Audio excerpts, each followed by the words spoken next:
Hi everyone, I am Matt from Fitness with Matt, and I am here to talk to you about why New Year's resolutions fail and how not to. So yes, I'm kind of going to highlight the things that people tend to do wrong when creating their New Year's resolutions or goal setting in general. And then I'm also going to give some top tips for you to action to avoid making the mistakes I think people make. So I hope it is going to be helpful and empowering.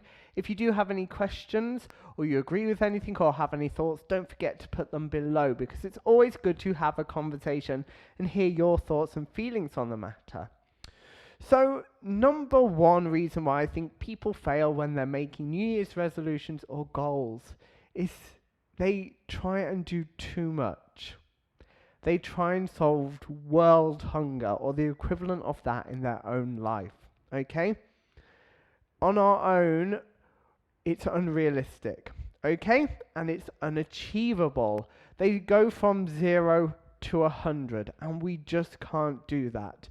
When I see most people goals, it's like they've got a table full of their life and what they do, and they've just taken a big shovel or spade and cleared it all off and gone, I'm going to do this now.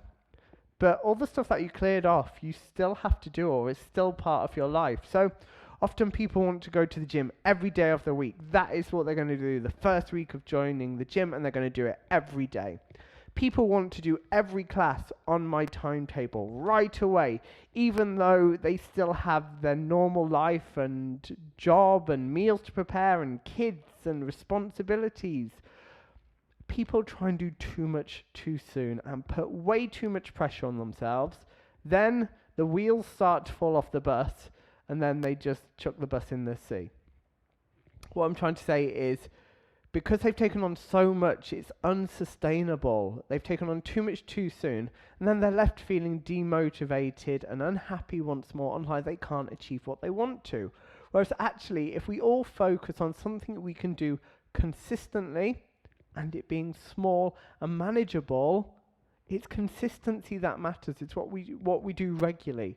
So if we make a goal that we know we can sustain consistently, and even if something comes up once in a blue moon, we're not going to lose that momentum. So try not to take on too much too soon. Secondly, when people are making goals, they tend to be super vague. How many times have you heard a friend say, I'm going to lose weight? You're like, cool. If you want to lose weight, brilliant. But the problem with saying, I want to lose weight, or I want to be stronger, it's unquantifiable. It's not specific. How much weight do you want to lose? How much strength do you want to gain? When are you going to achieve that by? Because until you put those parameters in place, you can't even tell if your goal is too much. If someone said to me, I want to lose 5 stone in a month, then it's time bound and I know how much, and I know that's unrealistic. So then I can help people be like, well, this is a more realistic goal for that time frame to achieve the same thing, maybe not at the same level. So whenever you are wanting to set a goal, make sure it's something you can measure, and make sure it's as specific as you can make it, okay? The more vague it is, the less likely you're going to achieve it, because you can't make a plan for the unquantifiable, okay? Hope that makes sense. The third point, people make brilliant plans and have great intentions, but they're waiting for the perfect moment in their life to start something. They're waiting for the conditions to be right. And as we all know, life is not perfect. There's never going to be the perfect situation to start something. So often people just literally don't get started because they're like, okay, I need to do that, but I need to wait for X, Y, Z. Just find a way to get started with something. Something is always better than nothing. So people often in December are like, I'll wait till January because it'll be a better time. Well, just get started now. I've never understood that mentality. I know it's nice to start something fresh, but just try and do something now. Okay? Fourth point, people are over restrictive. They're all or nothing. They're 0 to 100. They're either eating good. We know I don't like that term. I am eating good food all week. Then they have one thing that maybe they think they shouldn't have, and then it's the rest of the day that they don't eat what they think they should, or 2 days, or the weekend, or the next week. They'll start next month. But being over-restrictive is like me saying to you, there's a red button in front of you, but you're not allowed to press it. All you do is look at that red button and really, really want it. That red button is now desirable because it's not allowed. It must be something in human nature. The forbidden is always more exciting. Oh, we're getting all suggestive now. But the point is, if I say to you, you're not allowed chocolate anymore. What's in your mind? Chocolate. What are you thinking about? Chocolate. What chocolate are you going to have? Oh, imagine if I could not have chocolate, etc. So by over-restricting, you're setting yourself up for a fail. You're making the thing you're saying you're not going to have more desirable. And ultimately, if you enjoy something, the chances are to live a happy and fulfilled life, you're going to have that thing and want that thing and enjoy that thing. That thing brings you happiness. So try not to cut things that bring you joy completely out of your life. I'm not saying you don't have to moderate them, but just don't be over-restrictive. Don't do this too much, 0 to 100, okay? A balanced approach, which is sustainable, is far better. Next, people are always results-driven. They're always looking at the end goal. Okay, an example.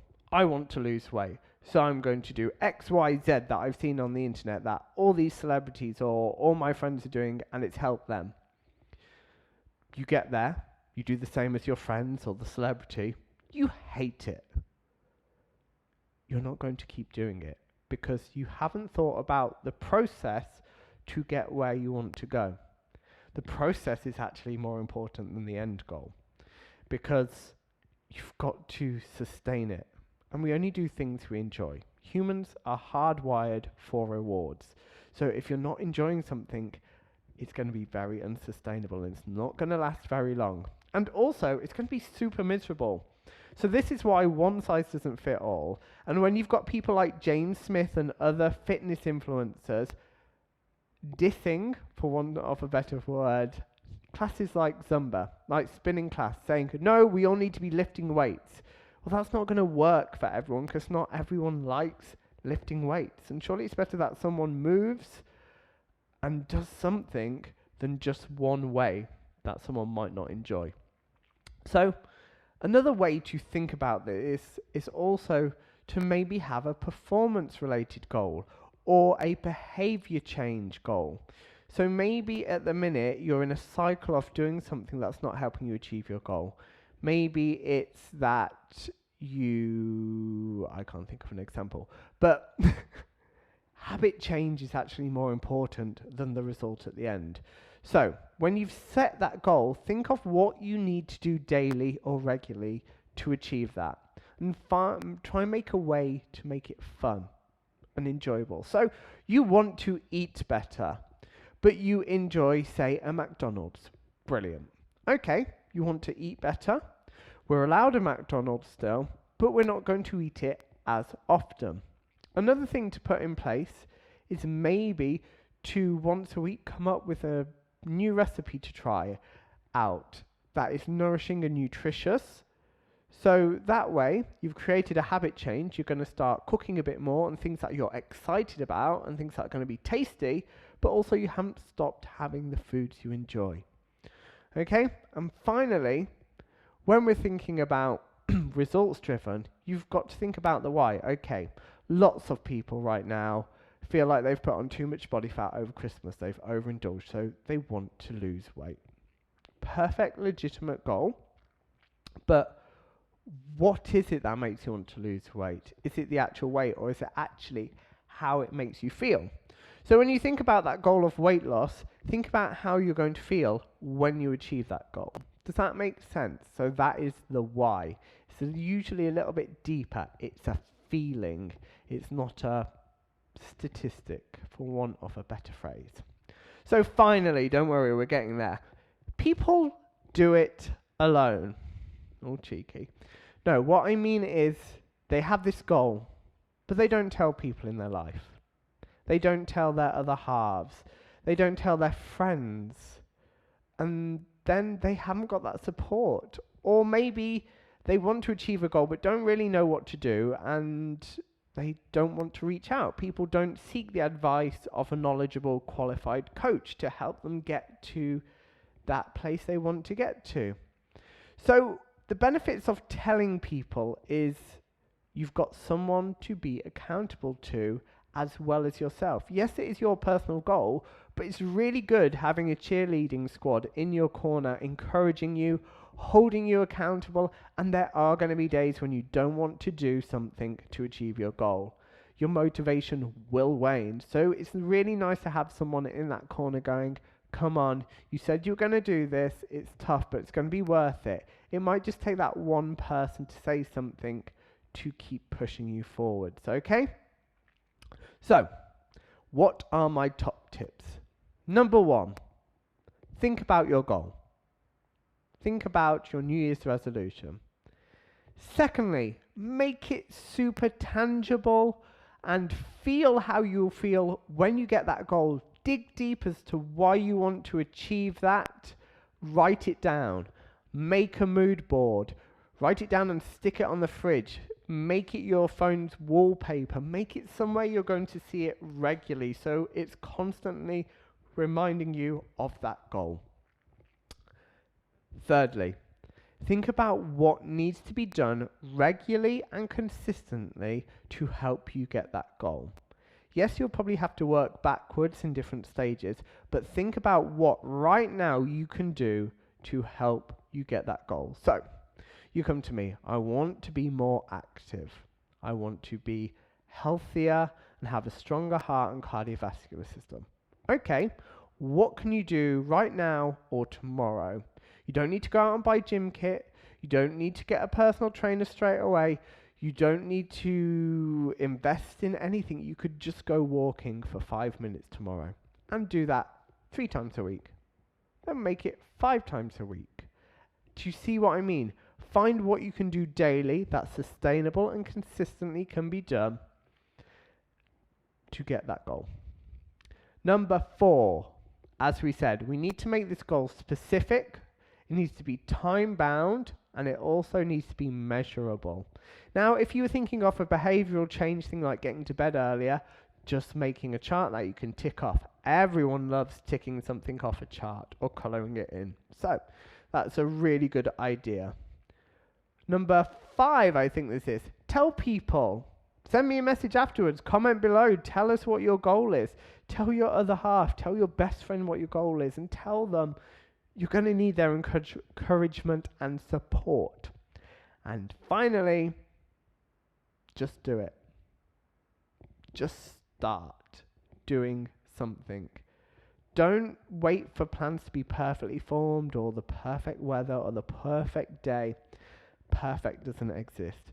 Just get started now. So I really hope this has given you a little bit of motivation, empowering, and little bit of, let me say that again, COVID brain. So I really hope that's given you some motivation, helped you to feel a bit more empowered to make goals that maybe mean something and are achievable and sustainable. Okay? Don't lose hope. We're all going to mess up because we're human. That's what makes us human. Things are going to happen. You're going to get a cold. You might get COVID for a little bit.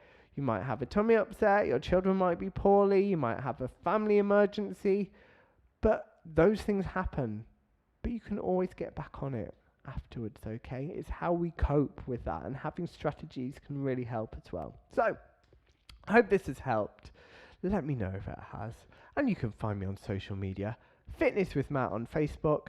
Fitness with Matt 1 on Instagram. I have a website too, fitnesswithmatt.co.uk, and you can always message me via there as well. So, have a brilliant 2022. As we can see, mine hasn't gone to plan. I started off with COVID, so it's for want of a better word, buggered up all my plans so far this year. But we just get on and we smile and we have fun. So, have a brilliant 2022, and I hope these tips help you, and I see you again soon at another Team Talk. Bye, team. Bye.